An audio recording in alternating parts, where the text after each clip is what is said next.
हमारे पूरे solar system पर धरती ही एकमात्र ऐसा जगह है जहां पर जीवन है। हमारा यह धरती पर लगभग 8.7 मिलियन से भी ज्यादा प्रजाति रहते हैं, लेकिन 1.8 मिलियन प्रजाति ही हम डिस्कवर कर पाए हैं। कभी आपके मन में ख्याल आया कि इतने सारे प्रजाति आखिर धरती पर आए कहां से? हम इंसान, हमारे जैसे दिखने वाले जीव आखिर कैसे आए? How did life begin on the earth? इसे जानने के लिए हमें समय पर पीछे जाना होगा, जब धरती पर जीवन का बीज भी नहीं बोया गया था। आज से लगभग 3.9 बिलियन ईयर पीछे। उस वक्त पर हम आज धरती जैसे देख रहे हैं, उसे बिल्कुल ही उल्टा था। हमारा धरती एक लावा का गोला था। पूरा धरती के चारों ओर लावा के समुद्री थे। आज जिस जगह पर आप स्थित हो, इस जगह पर 3.9 बिलियन ईयर पहले लावा का समुद्र था। हमारा मून का हाल ही में ही जन्म हुआ था। थिया नामक प्लेनेट हमारे धरती से टकराने के कारण उस वक्त पर धरती पर उल्का पिंडों का बारिश हो रहा था।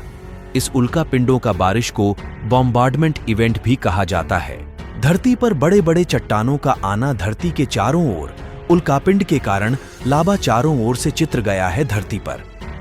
काफी टाइम तक बॉम्बार्डमेंट धरती पर होते रहा और इन यूनिवर्स के जीवन के लिए मिनरल्स धरती पर आते रहा। एक्चुअली उल्का पिंडों के कारण ही हमारे धरती पर जीवन शुरुआत हुआ। चलिए कैसे जानते हैं।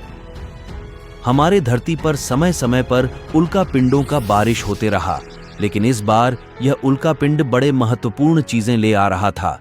यह उल्का पिंड ने हमारे धरती पर वाटर कलस्टर, नाइट्रोजन और कार्बन डाइऑक्साइड को ले आया। आज आप जिस जगह पर स्थित हो, करोड़ों साल पहले यह जगह लावा से ढका हुआ था। हमारे धरती पर उस वक्त वायुमंडल ना होने के कारण उल्कापिंड ने हमारे धरती पर बहुत सारे हमले किया। हमारा धरती पूरे लावा का बोला था। समय के साथ धरती ठंडे होने लगे और धरती का ठोस चीजें कोर पर जाने लगा और हल्के चीजें ऊपर आने लगा। धरती के ठंडा होने के साथ लैंड का निर्माण हुआ। हमारे धरती थोड़े पहचान में आने लगा था। उल्कापिंड ओ ने जो नाइट्रोजन और वाटर क्लस्टर हमारे धरती पर काफी मात्रा में ले आया था। हमारे धरती पर एक पतला सा एटमॉस्फेयर का लेयर बनना चालू हो गया था। यह नाइट्रोजन का लेयर था और कार्बन डाइऑक्साइड का। हमारा धरती सूर्य के हैबिटेबल जोन में होने के कारण वाटर क्रिस्टल के पानी के रूप में, यानी वाटर वेपर के रूप में एटमॉस्फेयर पर जमने लगा।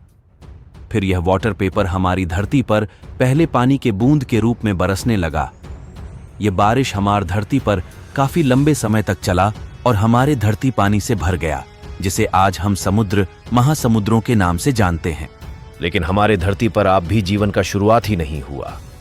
फिर 3.8 बिलियन वर्ष पहले हमारे धरती पर फिर से एक बार उल्कापिंड आने लगा, लेकिन इस बार यह उल्कापिंड ने जीवन के लिए महत्वपूर्ण चीजें ले आया। लेकिन यह चीज पाल पूछने के लिए उनका हित का जरूरत थी। समुद्र के नीचे वोल्कानिक इरप्शन के कारण निचले पानी सामान्य तापमान पर था।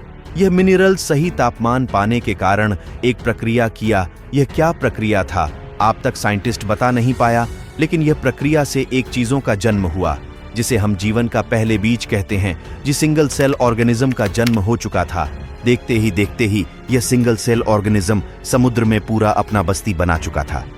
समय के साथ यह सिंगल सेल ऑर्गेनिज्म सूर्य का लाइट को अपने एनर्जी में कन्वर्ट करने लगा, जिसे हम फोटोसिंथेसिस प्रोसेस कहते हैं।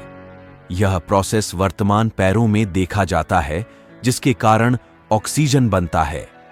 यह ऑर्गेनिज्म ने यह प्रोसेस करने के कारण ऑक्सीजन का निर्माण होने लगा। जीवन बनने के लाख साल बाद अब हमारा धरती पूरे ऑक्सीजन से भर गया था। लेकिन दोस्तों, आप भी धरती पर जीवन पाल पोस नहीं रहा था। उसका मेन कारण था सूर्य का डेंजर, लाइट। हमारा एटमॉस्फेयर तो बन गया था, लेकिन सूर्य का डेंजरस लाइट को रिफ्लेक्ट करने वाला लेयर अब तक नहीं निर्माण हुआ था। फिर ऑक्सीजन का हाई अमाउंट होने के कारण एटमॉस्फेयर पर ऑक्सीजन का एक लेयर बनने लगा, जिसे हम ओजोन लेयर कहते हैं। इस ओजोन लेयर ने सूर्य का डेंजरस लाइट को रिफ्लेक्ट करने का काम किया और कार्बन डाइऑक्साइड होने के कारण हमारे धरती पर सही तापमान का एक बैलेंस होने लगा। आज से लगभग 2.5 बिलियन वर्ष पीछे उसे वक्त समुद्र के नीचे अलग ही दुनिया बस रहा था। ऑक्सीजन की मात्रा ज्यादा होने के कारण यह सिंगल सेल ऑर्गेनिज्म ने अपने आप को बदलने के लिए ठान लिया था। फिर यह सेल एक दूसरे के साथ मिलकर कॉम्प्लेक्स ऑर्गेनिजम्स बनाने लगा। यह कॉम्प्लेक्स सेल मिलकर फिर एक दूसरे कॉम्प्लेक्स सेल को बनाने लगा और इस प्रक्रिया चलते रहा समुद्रों के नीचे। उसके बाद समुद्र के नीचे काफी ऐसा चीज निकल कर आया, इसके बारे में हम सोच भी नहीं सकते। बड़े बड़े दत्तकार्य जीव, अजीबोगरीब ऑर्गेनिज्म। उसे वक्त समुद्र के नीचे अलग ही दुनिया चल रहा था। इस तरह से हमारे धरती पर जीवन का शुरुआत हुआ।